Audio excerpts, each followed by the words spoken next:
Bonjour, bonsoir mes chers frères, mes chers compatriotes. La personne de son tes amis de la voix du Kivu, la voix des sans-voix, toujours au service du peuple. Le lot Tozali, le 22 juin 2025, toujours qu'il y la année. Naye pour tout sur la situation sécuritaire dans les territoires de Fizi et Uvira.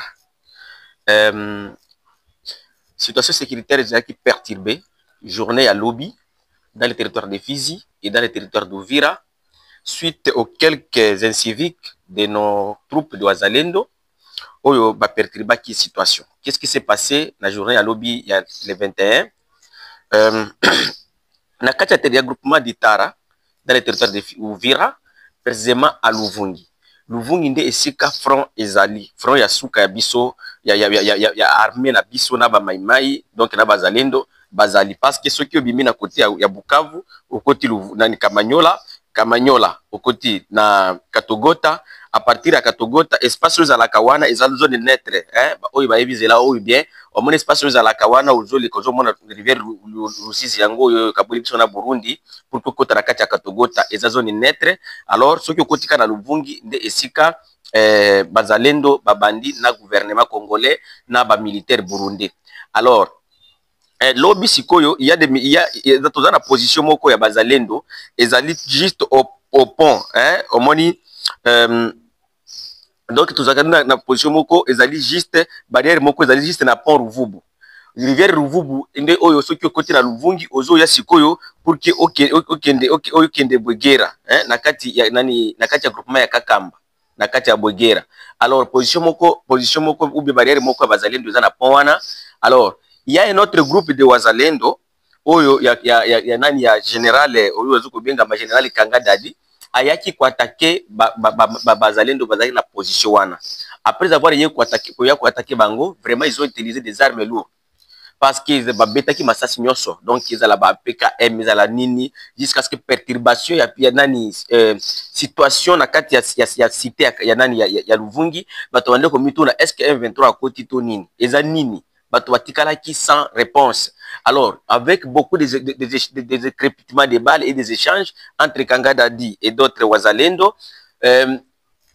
bato bandi ko benga to bandi meme ko benga eza nde nini toyoki ke Luvungi bato bandi no ennemi à côté ya Luvungi, mais ennemi azaki ennemi te ezalaki problème entre les deux Wazalendo et puis bezo ko salaki ke ba kota ba ko matina kati ya ba échange ezali pour des intérêts privés kaka ba barrière ba mbongo oyo bato bazo ko rançonner na barrière wana de lo ko salaki ke ba ko mati na ndenge ya kobunda. Alors mais jusqu'à présent ce matin la situation est revenue normale na kati ya mboka ya Luvungi.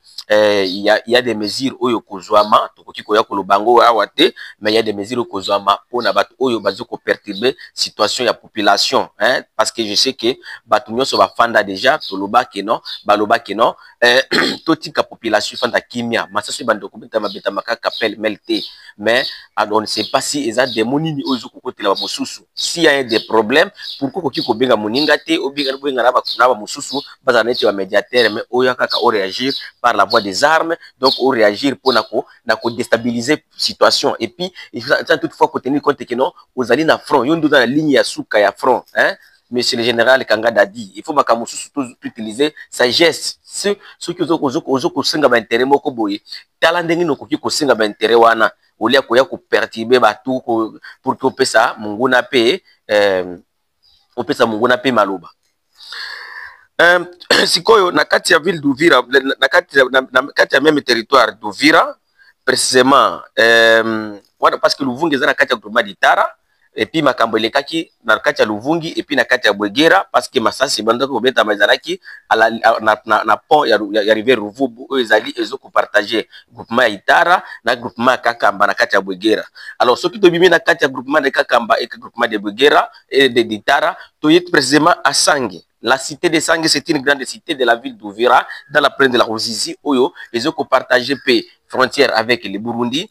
Il y a hier, lobby, il y a quartier Kanyunda, il y a Sange, situation ezalaki perturbée. Ba commerçant basala quitté, Makambutu et Kangamaki. Et nini ezalaki ke batu, nani situation ezala perturbée, ezali suite au conflit de deux groupes Wazalendo, dont le groupe de M. Kamama et le groupe de M. Gomazito de Sange. Pas Gomazito du haut plateau. hein, pas de Ngomanzito du haut plateau de Fizi là-bas, mais entre Ngomanzito de Sange. Sange, c'est la kati ya territoire d'Uvira. Alors, Kamama Abimaki akendaki ko attaquer ndeko na ye, donc akendaki ko attaquer groupe Mosusu parce que Kamama dans la troupe na ye. Comme vous le savez ici, nous avons plusieurs groupes de Wazalendo. Il y a plusieurs groupes.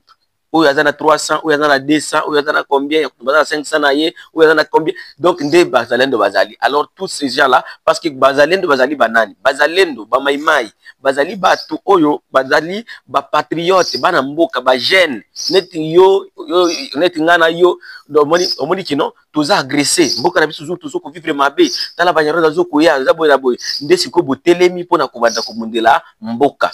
Ndeza la kezakate Bazalendo non, okulika formation Bazalendo, ezalakate. Mais nous sommes tous des civils, Oyo Balobi qui non, comme l'ennemi a des armes, nous aussi nous pouvons porter des armes pour la protection de nos terres, de nos mamans, de nos enfants, de nos civils, de Bazalendo. Alors, au Kokuta village Boye, ou bien groupement Boye, ou bien territoire Boye, ba créer na bango pour sécuriser bango moko. Alors, nde lokuana izaka Bazalendo. Donc, alors, nakati ya Sange, Monsieur Kamama na Monsieur Ngomanzito lobi na kati ya quartier ya Nyunda. Kamama bimaki alandi général Kamama parce que lui aussi s'appelle général et général Ngomanzito et abimi na kati ya quartier ya Nyunda alandi sikoyo muninga na kati ya quartier ya Nyunda. Kuna y avait quelques donc crépitement léger de balles, mais heureusement vieux ya mboka, donc chef ya nani ya mboka côté là qui déjà makambango ko pekisa bango ko wisa bango kino tous na besoin te kino bato bakima ou tous na besoin te ya nani oyo. Mais vraiment toute la journée situation ezala qui confuse na kati ya ville, na kati ya cité ya Sange suite au conflit entre ces deux personnes, donc monsieur Kamama et monsieur Ngomanzito na kati ya ville, na kati ya cité ya Sange dans la plaine de la Ruzizi. Tozonga siko na tokende siko na kati ya territoire de Fizi, au sud de la province du Sud Kivu. Il nous faut savoir que tous dans village, tous dans la cité munene, il y a province de Sud Kivu, tu ka Misisi. Misisi za quartier za cité munene, cité minière. Il y a Sud Kivu. Parce que Misisi, je pense que papa na biso sur le depuis bazana no ba jeune Misisi za Misisi. Misisi à Misisi vous trouverez toutes les tribus, toutes les nations. Ezala uzala congolais, uzala burundais, uzala rwandais, uzala tanzanien, uzala zambien, bayaka bango tuku ya ko creuser or ko luka ba vivre ndengeni. Donc eza cité moko ezali pe à la limite entre les territoires, entre la province du Sud Kivu dans le territoire de Fizi et les territoires et la province du Tanganyika et aussi la province du Maniema. Alors lobi na Misisi situation ezala qui perturbé na matanga moko yayi nani yayi Muzalendo du groupe CNPCC de général William Yakutumba oyo ayakina a Grenade na matanga. Matanga wana ezalaki ya nani? Matanga wana ezalaki ya ser na ye akufaki na ser na yende akufaki. Alors tango akomaki wana abandi kolobaki no ba ser na ye babomiye ye pe akoboma bato. Mbala moko nde abimisaki grenade, apiye ko bimisa grenade nzokande ayebaki ko utiliser grenade te, grenade yango ebomaki ye na ser mususu azalaki na pembeni na ye. Ser wana oyo azalaki pembeni na ye kombo na ye ezali ngena, ngena ezali na kati ya monoko ya Kibembe, donc mawa azali ngena, azali mwana ya vieux Aroni Mboko na kati ya village ya Bwala tout près ya Fizi centre. Alors donc à part oyo ebembe ozalaki na kati wana po bakende kokunda le bilan oyo ya explosion ya grenade wana esalaki 2 morts, donc lui-même les promoteurs ou bien les propriétaires de grenade et une autre innocente femme, jeune fille, mais abalaki déjà nde akufaki na kati ya matanga wana. Et nous déplorons aussi et nous lançons aussi cet appel auprès des autorités de Wazalendo kotala ndenge nani koki kopesa grenade. Et puis grenade eza le côté ya kotambola kino okumi ya nango succès. Et comme à Misisi, là c'est très loin du front. À Misisi, c'est très loin du front. D'ailleurs, si tu veux régulariser que non, à Misisi, même nous allons de mon côté attendre na arme, aux allons enregistrer, mais arme na utika mona ndako, ou tombe na effet moko explosion. Parce que à Misisi et à Uvira, c'est loin. là où il se trouve le M23, là où se trouve l'ennemi, c'est tellement loin. Alors, Makamboana vraiment tosi qui ba konzi na biso tutala ndenge nini ya kobanda ko landela ba troupe na bango. Pour aller chuter, ils ont dit il y a remerciement, il y a quelques barrières qui ont été diminuées dans les tronçons Uvira Fizi.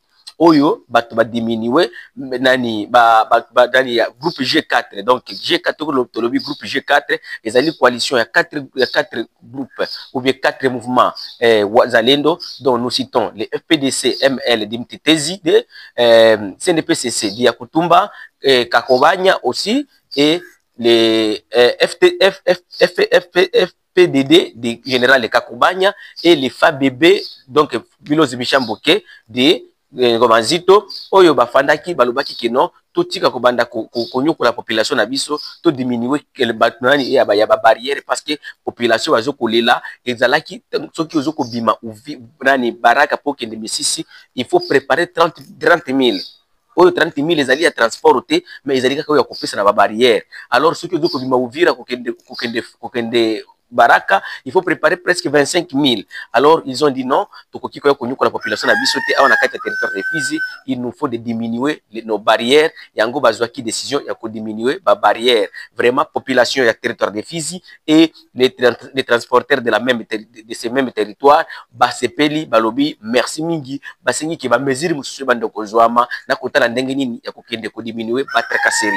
Wana des informations ou bien situation sécuritaire ou tuzaki nango de la journée à lobby, il y a le 21 juin 2025 dans 4 territoires de Fizi Uvira dans la province du Sud Kivu. Merci. Kobo sanate ko s'abonner chaîne yo sur YouTube, il y a la voix du Kivu TV. Numéro de zawana ko kiko benga biso ko kiko pesa information ici ko zali. Numéro de plus de 143 85 88 08 330. Email à la voix du Kivu 45@gmail.com. Merci.